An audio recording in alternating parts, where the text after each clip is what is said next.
काय म्हणताय?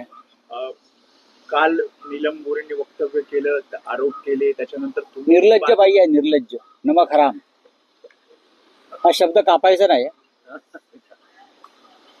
निर्लज्ज हा अनपार्लिमेंटरी शब्द नाहीये. नमक हराम हा अनपार्लिमेंटरी शब्द नाहीये. ते तुम्ही ते फुल्या बिल्या दाखवता ना, त्या बिग बिग का म्हणतात ते, एक लक्षात घ्या, साहित्य संमेलन, अखिल भारतीय मराठी साहित्य संमेलन, तिथे साहित्य विषयक, मराठी संस्कृती, मराठी भाषा, मराठी माणूस हा विस्तार या संदर्भात चर्चा केली पाहिजे आणि चर्चा व्हायला पाहिजे. पण राजकीय चिखलफेक, महाराष्ट्रातल्या प्रमुख नेत्यांवर चिखल फेकण्यासाठी साहित्य संमेलन तुम्ही भरवलं का? दिल्लीत, देशाच्या राजधानीत काय हे जे साहित्य महामंडळ आहे, ज्यांच्याकडे जे खंडण्या घेऊन हे संमेलन भरवत आहेत, आय रिपीट, साहित्य महामंडळ, मराठी साहित्य महामंडळ, म्हणजे सरकारनं 2 कोटी रुपये दिले की त्यातले 25 लाख काढून घ्यायचे खंडणी म्हणून आणि संमेलन भरवायला परवानगी द्यायचं काम करतात. कार्यक्रम ठरवतात हे महामंडळ आणि आयोजक जे असतात हे सतरंजा उचलायला असतात. कार्यक्रम जे आहेत ना कार्यक्रम पत्रिकेवर, ते उषा तांबेंनी ठरवले, ज्यांचे पतिराज हे महाराष्ट्राचे PWD सेक्रेटरी होते, सगळ्यात भ्रष्ट खातं. हे मराठी भाषेवरती, राजकारणावरती कार्यक्रम ठरवणार.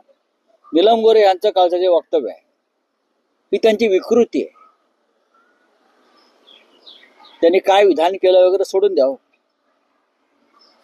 ज्या घरात तुम्ही खाल्लं त्यावेळेला आमदार झालात, उद्धव ठाकरे, मला आठवतंय बाळासाहेब ठाकरे म्हणाले, कोण बाई आणली तुम्ही पक्षामध्ये? सुरुवातीला हिंदू हृदय सम्राट बाळासाहेब ठाकरेंनी प्रश्न केला, हे कुठलं ध्यान आणलंय पक्षात बाहेरचं आपल्याला शिव्या घालणार आयुष्यभर? तरी आता काही लोकांच्या मर्जी खातर त्या आल्या गेल्या, 4 वेळा आमदार झाल्या आणि जाताना ताटामध्ये घाण करून गेल्या. या बाईंचं कर्तृत्व काय विधान परिषदेतलं हे जर समजून घ्यायचं असेल तर पुण्यामध्ये, पुणे महानगरपालिकेमध्ये आमचे गटनेते होते अशोक हरनाळ म्हणून, त्यांची मुलाखत घ्या जाऊन.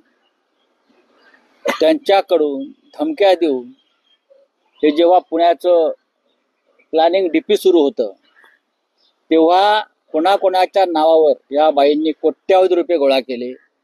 गटनेते अशोक हरनाळ, जा त्यांची मुलाखत घ्या, मग हे मर्सिडीज प्रकरण काय आहे त्यांना कळेल. आमचे नाशिकला माजी महापौर आणि शिवसेनेचे आमचे स्थानिक नेते आहेत विनायक पांडे, त्यांना उमेदवारी देण्यासाठी शिवसेनेची या बाईने किती पैसे घेतले होते जाऊन त्यांनाच विचारा, विनायक पांडेला. मी रेकॉर्डवर सांगतोय ते प्रकरण काय झालं आम्हाला माहिती आहे. विनायक पांडेने पैसे कसे वसूल केले या बाईकडून नंतर हे पण विनायक पांडेंची, अशोक हरनाळ यांची मुलाखत घ्या. अजून तुम्हाला काही नावं देईन 2 दिवसांनी. माझं एवढंच म्हणणं आहे, तुम्ही कोणावर थुंकताय? मातोश्रीवर? तुमची लायकी नसताना 4 वेळा काय तुमचं कर्तृत्व होतं? माझ्या कर्तृत्वावरती मला बाळासाहेबांनी आमदार, तुम्हाला बाळासाहेबांनी आमदार केलं नाही. मी परत सांगतो, अशा घाणेरड्या लोकांना बाळासाहेब आमदार करत नाही. एक संस्कार, एक संस्कृती असते.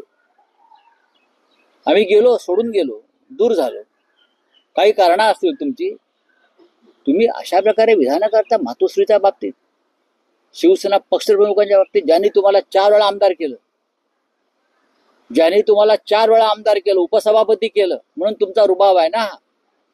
मुळात साहित्य म्हणजे मराठी साहित्य महामंडळ आहे, त्याने माफी मागायला पाहिजे. ज्या कोणी त्या उषा तांबे वगैरे बाई आहेत ना, त्या कोण आहेत मला माहित नाही, त्यांचं काय साहित्यातलं योगदान मला माहित नाही. हे साहित्य संमेलन भरवणार, मराठीचं उद्घोष करणार. आतापर्यंत आम्ही या विषयावर कधी बोललो नव्हतो.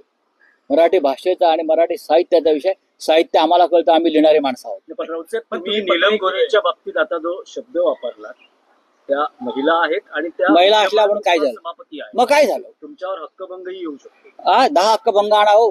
मी आता विधानसभा चालू आहे का? मला सांगू नका. मी नीलम गोऱ्हे या व्यक्तीवर बोललो आहे. काल ती उपसभापती म्हणून बोलली का उद्धव साहेबांविषयी? सभागृहातला विषय का? मला तुम्ही नियम सांगू नका. मी 24 वर्ष राज्यसभेत आहे. मला विधानसभा त्यांच्या आधीपासून माहिती आहे. कसला हक्कभंग? खरं म्हणजे महाराष्ट्राने या बाईवरती हक्कभंग आणला पाहिजे. विश्वासघातकी बाई, काय तिला कमी केलं होतं द्यायला माननीय उद्धव साहेबांनी? हक्कभंग वगैरे मला धमक्या देऊ नका हो. आम्ही सगळं तुरुंग वगैरे भोगून आलेलो आहोत. सगळे ईडी झालं, सीबीआय झालं, हक्कभंग पण झालेत आमच्यावर राज्य संसदेचे.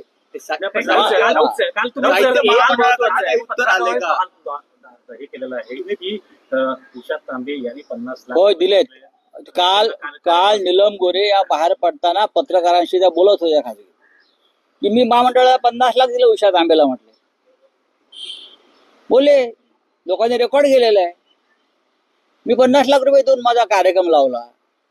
जरी मर्सिडीज देऊ शकते असं म्हणते, तुम्ही 50 लाख देऊ शकते. भ्रष्टाचाराच्या लक्षवेधी लावायला किती पैसे घेतात विचारा.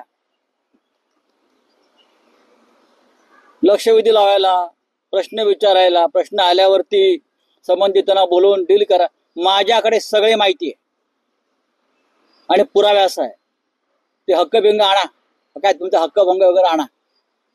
राऊत साहेब, तुम्ही जितकं जबाबदार अखिल भारतीय मराठी साहित्य संमेलनाला ते जबाबदार आहेत, पण जे एकूण सगळे कार्यक्रम झाले ज्यात राजकीय नेत्यांचीही व्यासपीठावर काय उपस्थिती